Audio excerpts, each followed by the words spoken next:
cut his heat tonight. I don't care how cold it gets. That's the order the HOA president gave at 10 o'clock on a January night, while the temperature outside was dropping to 15 below zero. By 2 in the morning, my house was freezing. Frost climbed the inside of my bedroom windows. The pipes in the walls started groaning like something alive was trapped inside them.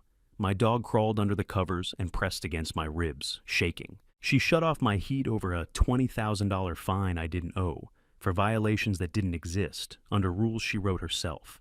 She did it in the middle of a Colorado winter, to the man who built the heating system she was using to punish him.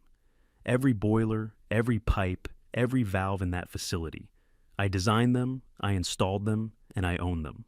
All 60 mansions on that mountain run on my system. She just didn't know it yet. I didn't call a lawyer first. I checked the weather forecast. Tell me, what would you do? Let me take you back so you understand what that woman walked into. I live on the side of a mountain in Summit County, Colorado, 10,000 feet above sea level, where winter doesn't ask permission and the wind cuts through your jacket like it isn't there. The house is small, 2 bedrooms, 1 bathroom, a kitchen with a gas stove that doubles as my only backup heat. I built it myself 12 years ago. With lumber I milled from beetle kill pine and concrete I mixed in a rented drum. Next to the house sits a building most people in the neighborhood have never thought twice about. It looks like a maintenance shed from the outside. Corrugated steel walls, a flat roof with a snow guard, and a steel door with a deadbolt. I've had the only key to since the day it was finished. Inside that building are 3 industrial boilers, 6 circulation pumps, 9 miles of insulated copper distribution pipe running underground, and a control panel I wired myself. That building heats every home on this mountain. My name is not the point. What matters is that I'm a licensed master plumber and mechanical engineer, and 12 years ago, a developer named Morrison hired me to design and build the central heating system for a new luxury subdivision called Summit Ridge Estates. 60 mansions, $3.5 million price tags, heated floors, steam showers, wine cellars with climate control. Every BTU ran through my boiler plant. Morrison went bankrupt in year 3, owed me $480,000. His lawyers offered me a settlement, not cash because there wasn't any, but property.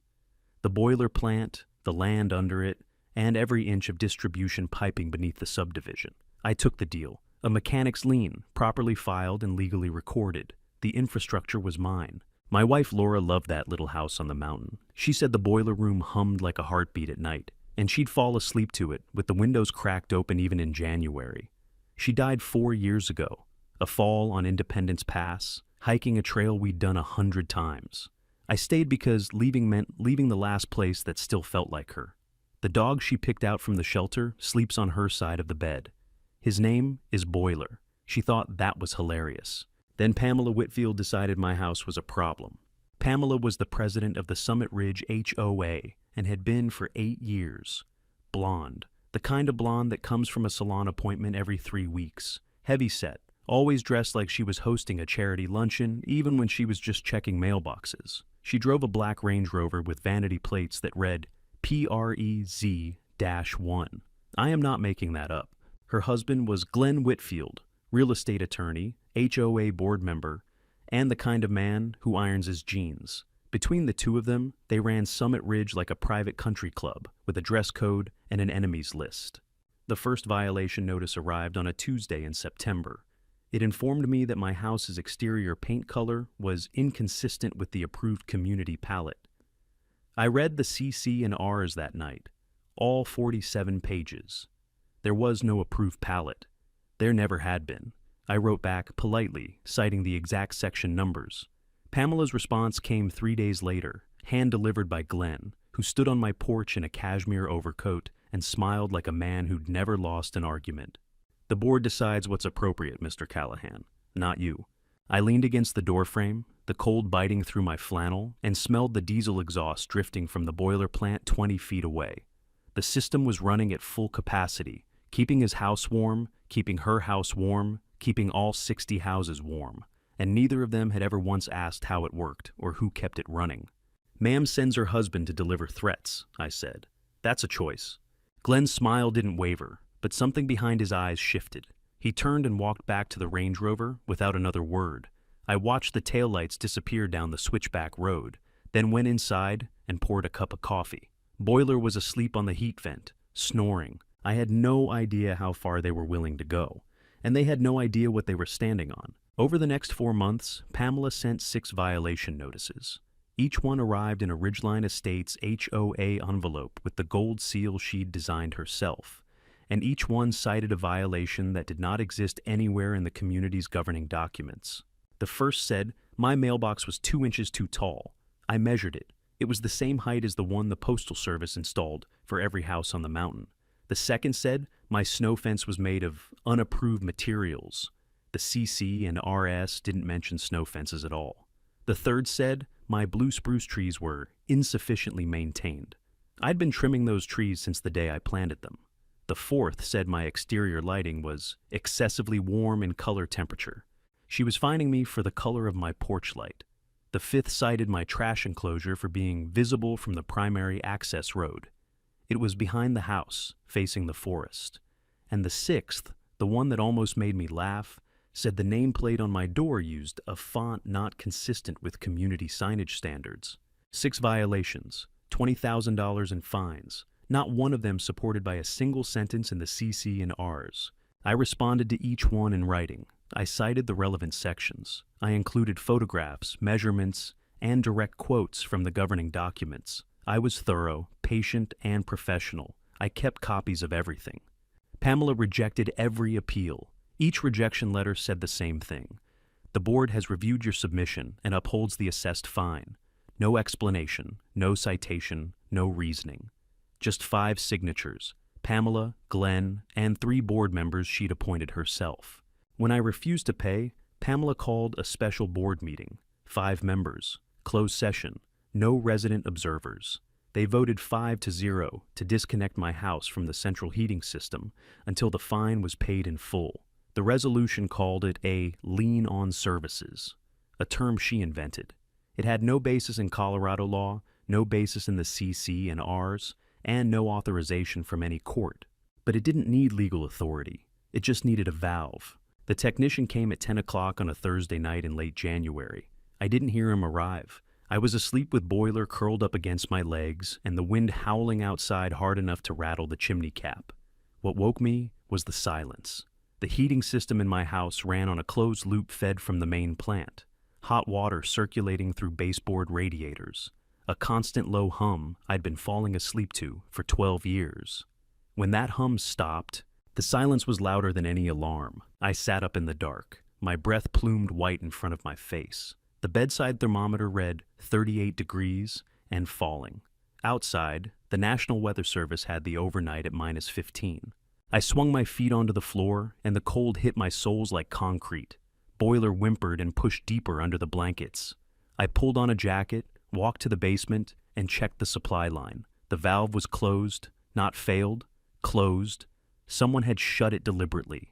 I walked back upstairs, lit the wood stove Laura and I had used on power outage nights, and fed it 3 splits of dry pine. The fire caught fast, the smell of burning resin and wood smoke filling the room like a memory. I stood there for a minute, watching the flames and listening to the pipes in the walls. They were groaning. When water sits still in copper pipe at -15, it doesn't just cool, it starts to expand. The groaning is the metal flexing. After that comes the crack. I called Harlan Briggs at 5:30 in the morning. Harlan was 71, a retired master plumber who lived 4 houses up the ridge. He'd helped me commission the boiler plant the first winter it ran. He was also the first person Pamela had fined. $8,000 for wood stove smoke exceeding opacity standards, a standard she made up. Harlan paid because his wife was fighting cancer, and he couldn't afford a legal battle on top of everything else. "They cut your heat?" Harlan's voice was gravelly with sleep and disbelief. "The heat you built?" "They did." There was a long pause. I could hear him breathing, the way old men breathe when they're calculating how angry to get. "And son, they just made the worst decision of their lives." I didn't argue with him. I poured a second cup of coffee, scratched boiler behind the ears, and sat down at the kitchen table with the CC and Rs, a legal pad, and a pencil sharpened to a point. Outside, the sun was coming up over the Continental Divide. The snow on the peaks glowed pink. The temperature gauge on the porch read -12. and somewhere inside a black Range Rover parked in a heated garage, I was no longer paying to warm. Pamela Whitfield was starting her day without the slightest idea what she'd set in motion. I drove to the county building department the next morning with a manila folder and a purpose. Inside the folder were copies of all 6 violation notices, the CC and Rs, and a line-by-line comparison showing that not one of the cited violations had any basis in the governing documents. I filed a formal complaint. The clerk, a woman named Betty who'd been processing HOA paperwork since before Summit Ridge existed, read through my materials, looked up at me over her glasses and said, "Honey, this isn't enforcement. This is harassment."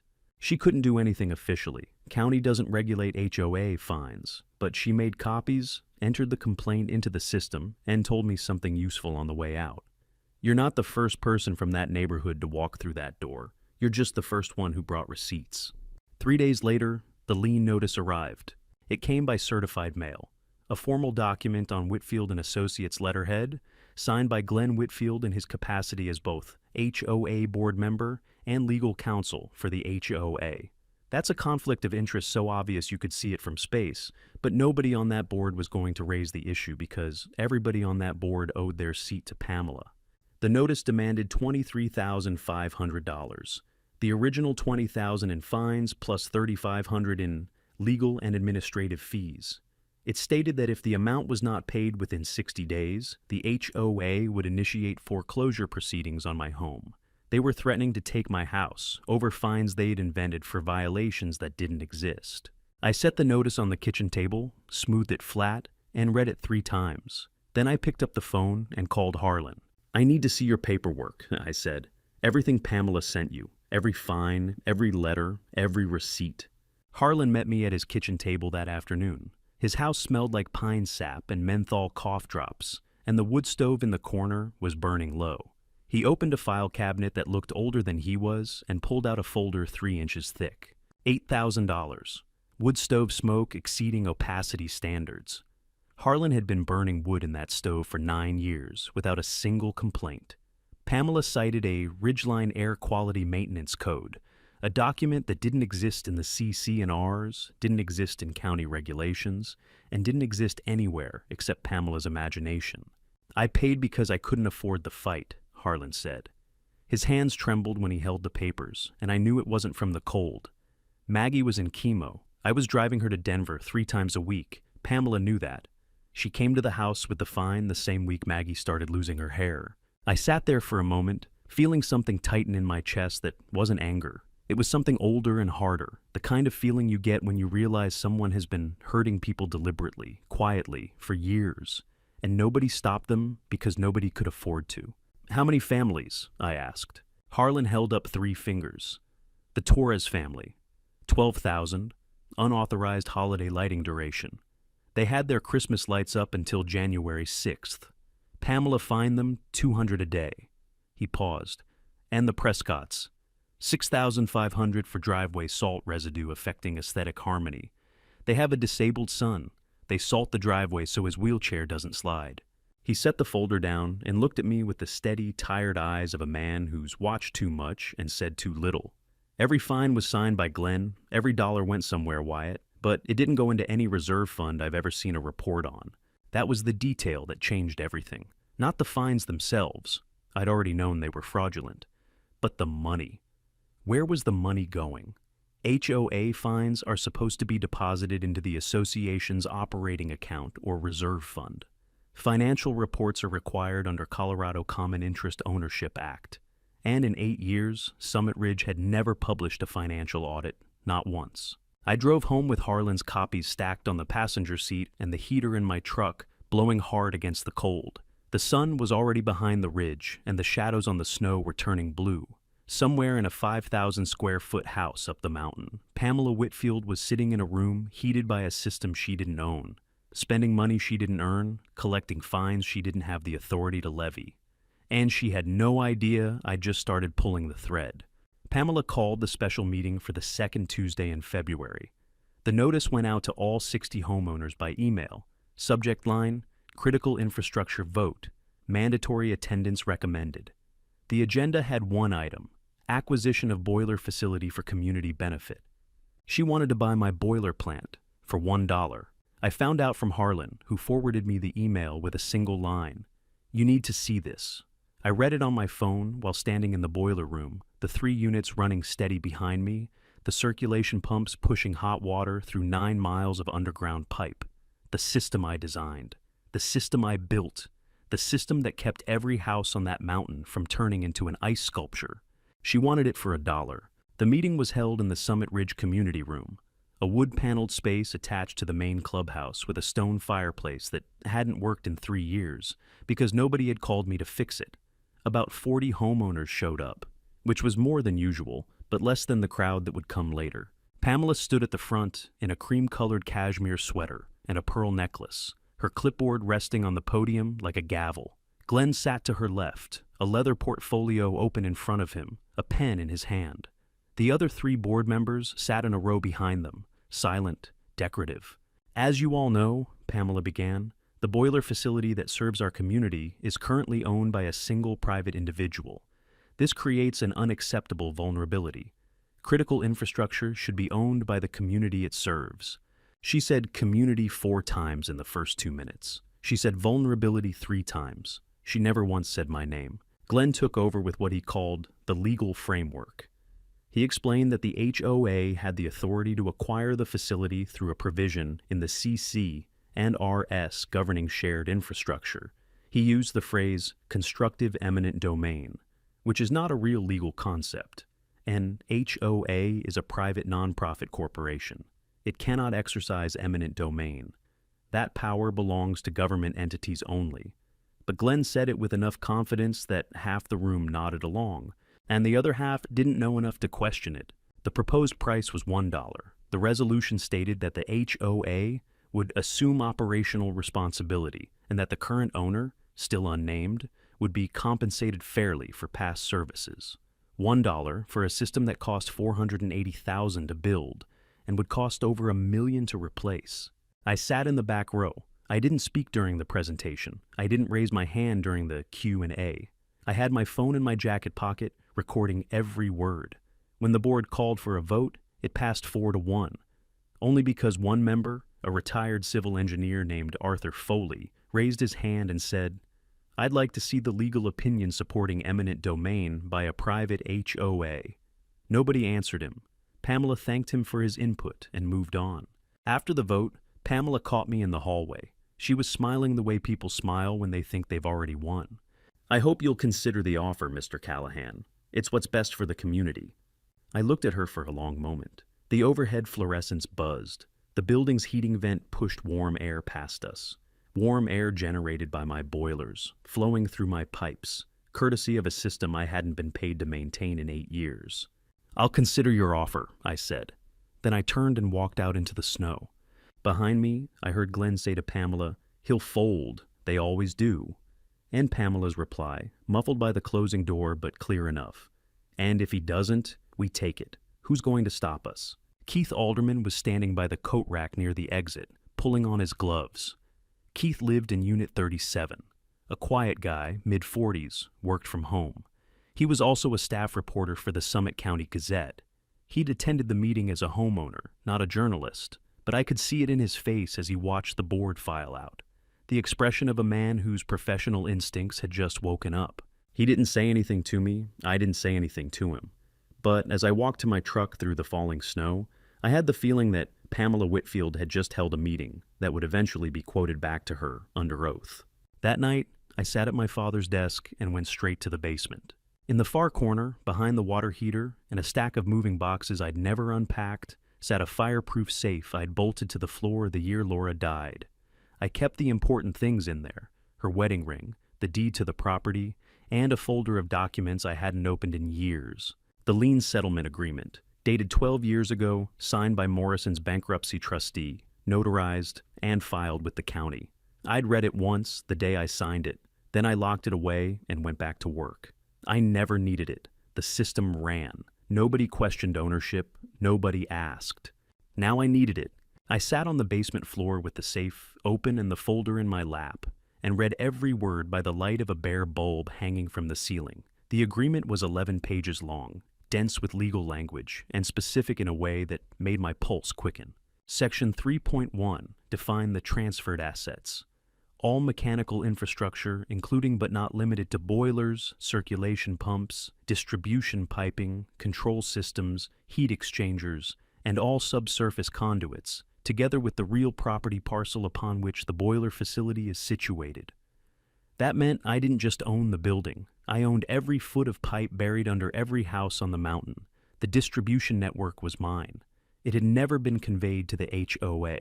Morrison never transferred it because Morrison went bankrupt before the transfer was scheduled, and no one since, not the HOA, not Glenn, not any attorney, had ever completed the conveyance. For 12 years, 60 families had been heating their homes through infrastructure they didn't own. Then I found the service agreement. It was attached as Exhibit D, a contract between me, as infrastructure owner, and the Summit Ridge HOA, as service recipient. 14 pages of terms governing the provision of heating services. I'd signed it the same day as the settlement. I'd never read it carefully because, at the time, it was boilerplate. Standard language a bankruptcy lawyer had drafted to make sure the homes kept getting heat while the legal dust settled. But Clause 14.3 was not boilerplate. In the event the association terminates, interrupts, or restricts heating service to any individual unit served by the system without a valid court order, the provider shall have the right, at his sole discretion, to suspend all heating services to the association upon 72 hours written notice. I read it again, then a third time. Pamela had cut my heat without a court order. That single act, that one petty vindictive decision made in a closed board meeting, had triggered a clause that gave me the legal right to shut off heat to the entire subdivision, not as retaliation, as a contractual remedy. And there was more. Section 8.2 required the HOA to pay an annual maintenance fee of $42,500. I checked my records. They had never paid it, not once in 8 years. $340,000 in unpaid maintenance, a debt that accrued interest at 8% per annum under the contract's default terms. I sat on that basement floor for a long time. The bare bulb swayed slightly in the draft from the furnace vent. The safe was still open. Laura's ring caught the light, a small diamond on a thin gold band. She'd always said, I built things to last. She meant the pipes and the boilers and the fittings. But she also meant the paperwork. Pamela had the clipboard. Glenn had the law degree. They had the votes, the board, and 8 years of unchecked power. But I had the deed, the settlement, the service agreement, and a clause they'd never read that they'd just activated themselves. I called Nora Pennington the next morning. Nora was a contract attorney out of Denver, 39 years old, former corporate litigator who'd left a big firm to specialize in HOA disputes after her own mother got bullied out of a condo association in Aurora. She wasn't cheap, but when I described the situation on the phone, she went quiet for 10 seconds and then said, Wyatt, I need to see that service agreement today. I drove to Denver through a snowstorm. 3 hours each way, on E70 with the wipers fighting ice and the truck fishtailing twice on Loveland Pass. Nora's office was in a converted Victorian near Cheeseman Park. Warm inside, bookshelves floor to ceiling, the smell of old paper and fresh coffee. She read the settlement agreement first, then the service agreement, then Clause 14.3. Then she looked up at me and said something I'll never forget. Wyatt, they don't just owe you money. They've been using your infrastructure without authorization for 8 years, and they triggered the suspension clause themselves when they cut your heat. You don't need a judge's permission to shut this down. You need a stamp and a certified letter. We built the strategy that afternoon at her conference table, with a pot of coffee between us and snow falling past the window. Step 1. Send a formal demand letter to the HOA for $340,000 in unpaid maintenance fees, with interest, citing Section 8.2 of the service agreement. Give them 30 days to respond. Step 2. File a certified copy of the lien settlement with the county recorder's office, formally establishing my ownership of all heating infrastructure. Step 3. Send the 72-hour suspension notice under Clause 14.3, citing the illegal disconnection of my heat as the triggering event. Step 4. Notify the county fire marshal that the heating system had not received professional maintenance by the contracted party, which was the HOA, in 8 years, creating a potential safety concern. But before any of that, I had something personal to take care of.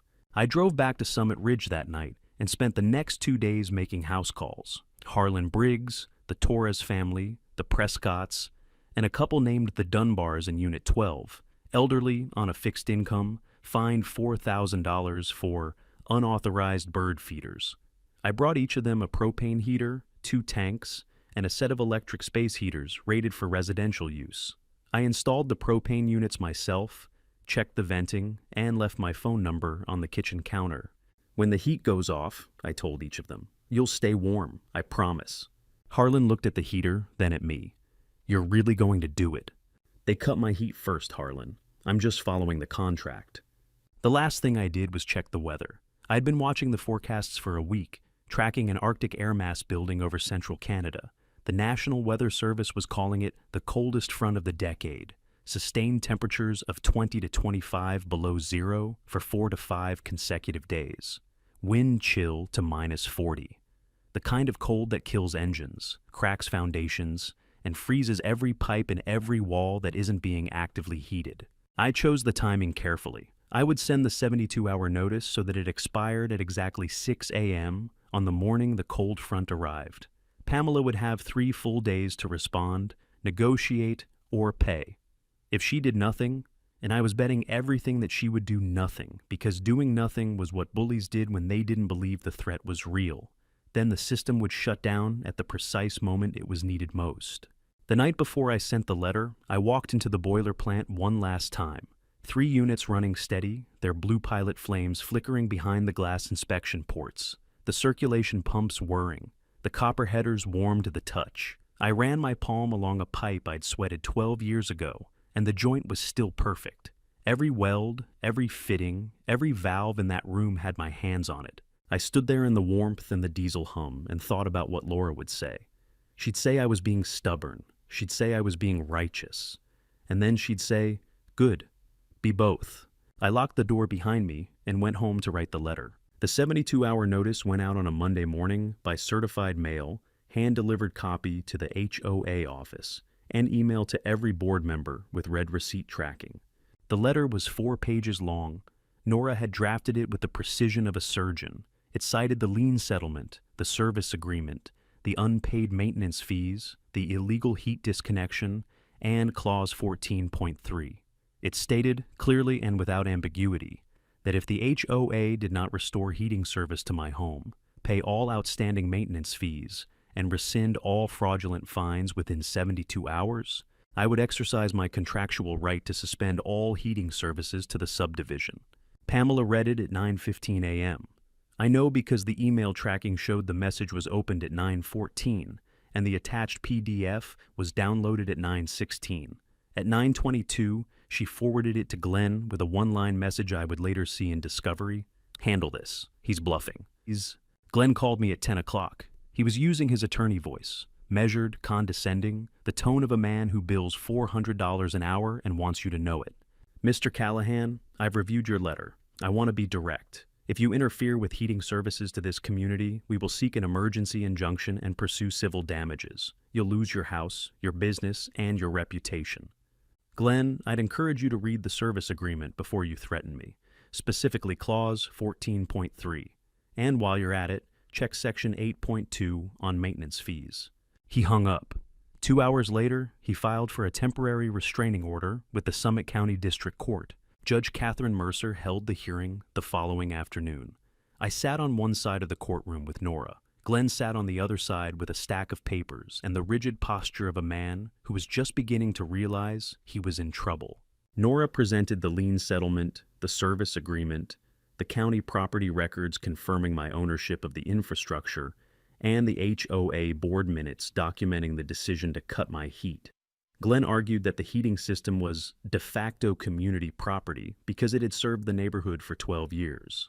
Judge Mercer asked him one question. Mr. Whitfield, can you produce a recorded deed, a title transfer, or any conveyance document showing that the heating infrastructure was ever transferred from Mr. Callahan to the HOA? Glenn opened his portfolio. He flipped through pages. He looked at Pamela, who was sitting in the gallery. Then he looked back at the judge. Not at this time, Your Honor. Mercer denied the restraining order. Her ruling was 2 paragraphs long and included a sentence that would echo through Summit Ridge for months. The petitioner has failed to demonstrate that the HOA holds any ownership interest in the heating infrastructure. The respondent is the legal owner and has exercised a contractual right explicitly provided for in the governing agreement. The court will not compel a private party to continue providing a service for which he has not been compensated. Glenn called Pamela from the courthouse parking lot. I was close enough to hear his voice through the phone speaker as I walked to my truck. The judge said, "No, Pam. He owns everything. Every pipe under every house on this mountain." That's impossible. That system serves our community. We paid Morrison. Morrison is bankrupt. Callahan holds the lien. It's all in the settlement. There was a pause long enough to hear the wind. Then Pamela said, "Offer to drop the fines. All of them. If he tears up that letter." Glenn called me from the parking lot. I watched him through my windshield, pacing next to the Range Rover, his cashmere overcoat flapping in the wind, his breath coming out in clouds. "Wyatt, the board is prepared to rescind all fines and restore your heating connection immediately. In exchange, you withdraw the suspension notice." "The fines were never valid, Glenn, and you owe me $340,000 in maintenance fees. This conversation is over." I started my truck, pulled out of the lot, and drove home. The clock on the dashboard read 4:47 p.m. 37 hours and 13 minutes remained on the notice. The temperature was dropping, and for the first time in 8 years, Pamela Whitfield was not in control. With 36 hours left on the notice, Pamela went into emergency mode. She called every HVAC company in Summit County, then she called Grand County, then Eagle County. She wanted someone, anyone, to come to Summit Ridge and install a bypass around my boiler system, an alternative heat source, a workaround, something that would let her pretend I didn't exist. The first company sent a technician. He drove up the mountain, looked at the boiler plant, walked the perimeter, and asked Pamela who owned the facility. When she said, "The HOA," he asked to see the deed. She didn't have one. He left. The second company asked the same question on the phone and didn't even make the drive. The third sent a 2-man crew, but when they saw the steel door with my deadbolt and the private property and no unauthorized access sign I'd bolted to the wall, they called their office and got the same answer. "Ma'am, we can't touch another person's system. Modifying private utility infrastructure without the owner's consent is criminal tampering. We'd lose our license." Colorado Revised Statutes, Section 18-4-506.5. Criminal tampering with a utility service. A Class 1 misdemeanor that can escalate to a felony if it creates a safety hazard. Every HVAC contractor in the state knew the statute. Pamela didn't, but she was learning. By the second night, with 12 hours left, Pamela was out of professional options, so Glenn decided to handle it himself. I was in the kitchen at 11 o'clock, eating a bowl of chili with boiler asleep on the rug, when the motion alert on my phone went off. I opened the camera feed and watched in real time as Glenn Whitfield, in dark clothing, a ski mask pulled down to his chin, and a pair of bolt cutters in his right hand, walked up to the boiler plant door. I almost felt sorry for him. Almost. He tried the bolt cutters on the padlock first. The lock was hardened steel, rated for outdoor industrial use. The cutters didn't bite. He tried a pry bar next, jamming it between the door and the frame. The steel held. Then he found the side vent panel, pried it loose with the bar, and squeezed through the opening like a man who hadn't been that flexible since college.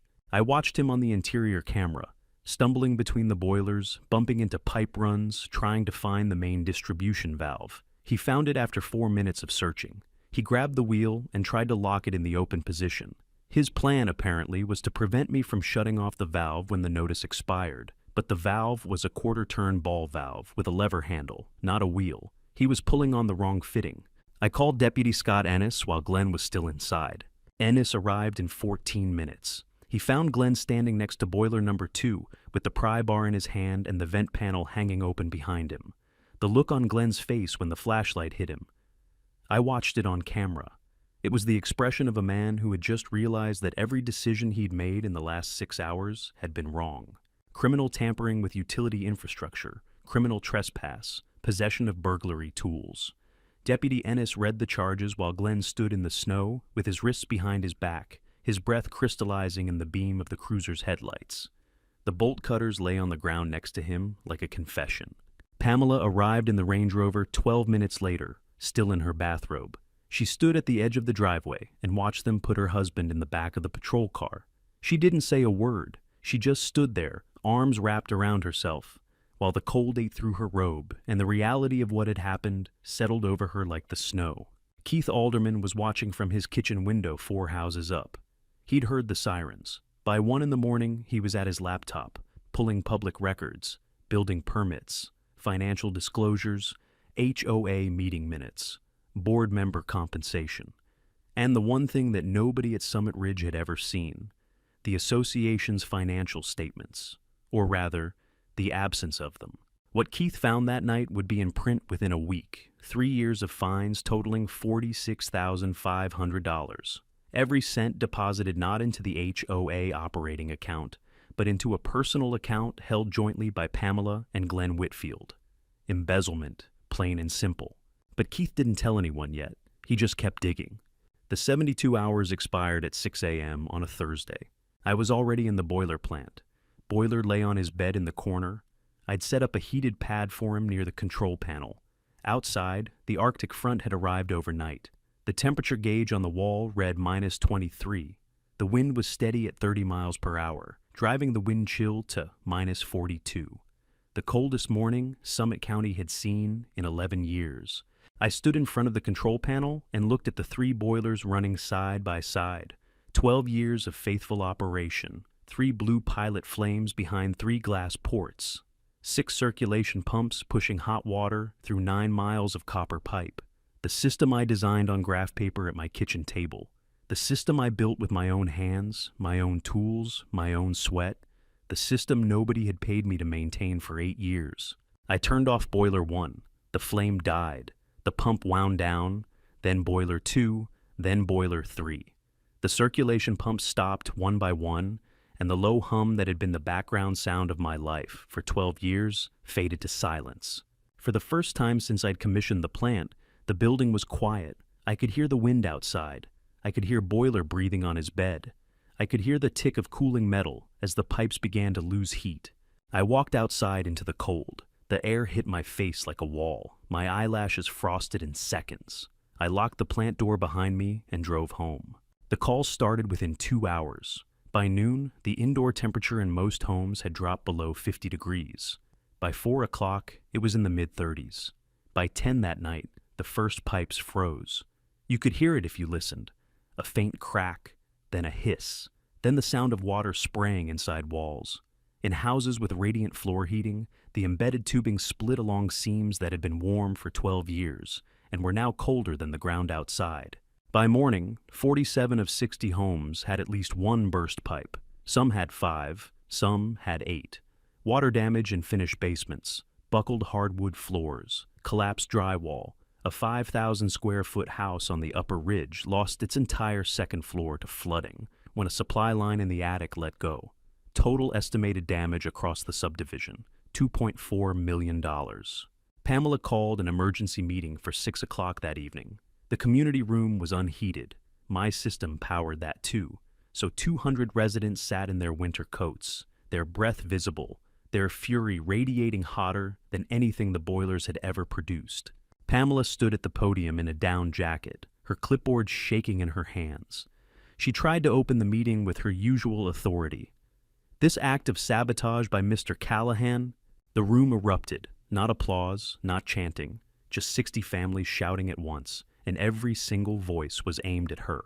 When the noise died down, I stood up in the 4th row. I was wearing the same flannel and work boots I wore every day.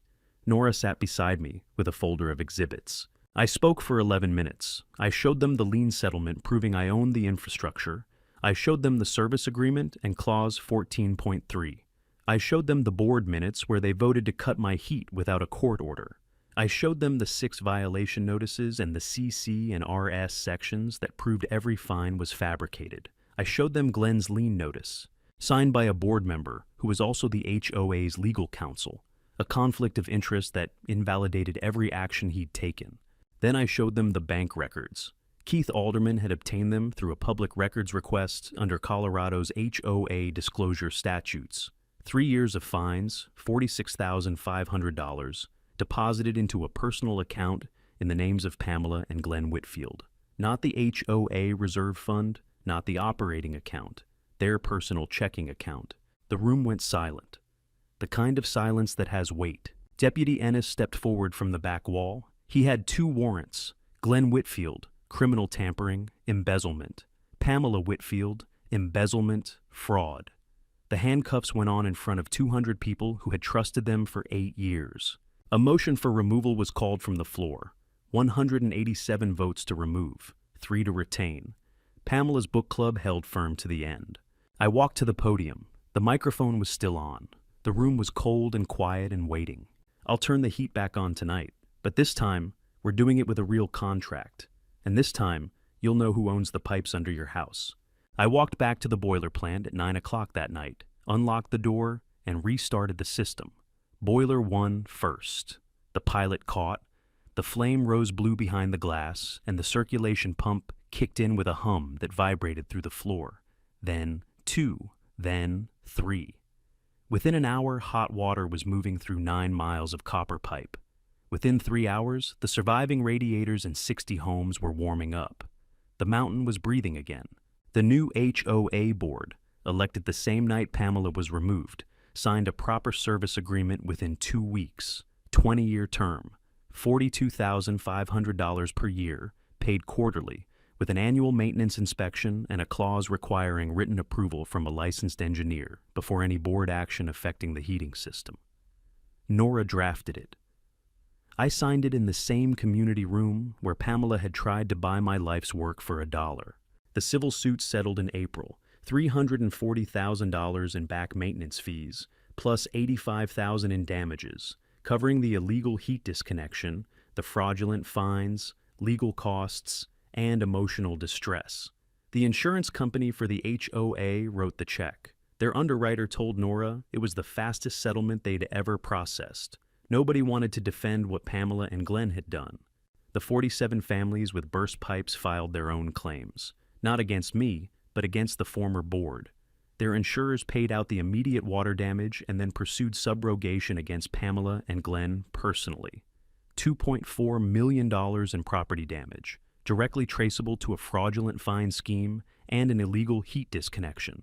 The Whitfields' homeowners insurance didn't cover intentional acts. They sold their house at Summit Ridge to fund the first wave of settlements and moved to a rental apartment in Colorado Springs. Glenn's law license was suspended pending the criminal trial. Pamela's pearl necklace, I heard, went into a consignment shop on Tejon Street. Glenn was indicted on 4 counts: criminal tampering, burglary, embezzlement, and fraud. Pamela was indicted on 2, embezzlement and fraud. Glenn's attorney pushed for a plea deal. The DA offered 3 years, no parole. Glenn took it. Pamela received 2 years of probation, community service, and a permanent injunction barring her from serving on any HOA board in the state of Colorado. I used part of the settlement to create the Callahan Winterization Fund, a nonprofit that provides free heating system inspections, pipe insulation, and emergency repairs to elderly residents and low-income families in Summit County every winter. The first year, we serviced 38 homes. Harlan Briggs volunteered as the lead inspector. 71 years old, bad knees, and still the steadiest hand with a pipe wrench I've ever seen. The Torres family got their $12,000 back through the settlement. So did the Prescotts. So did Harlan.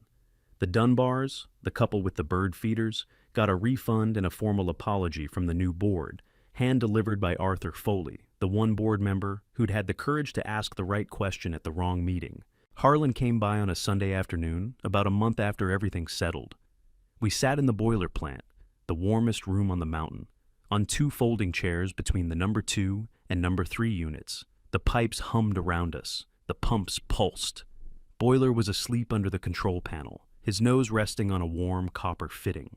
Harlan pulled a thermos out of his coat and poured 2 cups of Irish coffee. He handed me one, clinked his cup against mine, and looked around the room. Laura would have been proud of you, Wyatt. She would have turned the heat off sooner. He laughed, the deep, shoulder-shaking kind.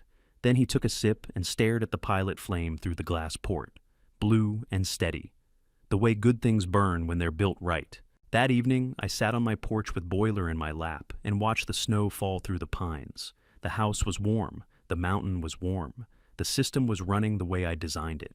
Steady, reliable, and paid for.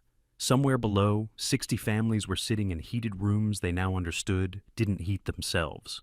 If you've got an HOA nightmare of your own, put it in the comments below. I read every single one. And if you're new here, hit subscribe. Because next time, the HOA president didn't just cross a property line. She went after a single mother with a service dog and a security clearance. That one gets personal. I'll see you there. You know what brought Pamela Whitfield down? It wasn't the cold. It wasn't the bus pipes. It wasn't even the handcuffs on her husband. It was the contract she never bothered to read. Wyatt didn't win because he had more power. He won because he knew what he owned and kept the paperwork to prove it. Every agreement, every clause, every receipt locked in a safe, waiting for the day someone tried to take what wasn't theirs. The lesson goes beyond HOA disputes. If you own something, document it. If someone owns you, record it. If someone used a title to punish you for knowing your rights, don't shout, read the contract. The answer is almost always already written down. Pamela spent 8 years treating her neighbors like tenants and collecting fines that went into her own pocket. Wyatt spent 12 years keeping everyone warm. When the truth came out, the mountain chose the man with the Range Rover, the woman with the clipboard. If you ever deal with an HOA that's confused authority with ownership, drop your story in the comments. And if you haven't subscribed yet, now's the time, because next week, the HOA president went after a single mother with a service dog and a security clearance. That's when it gets personal.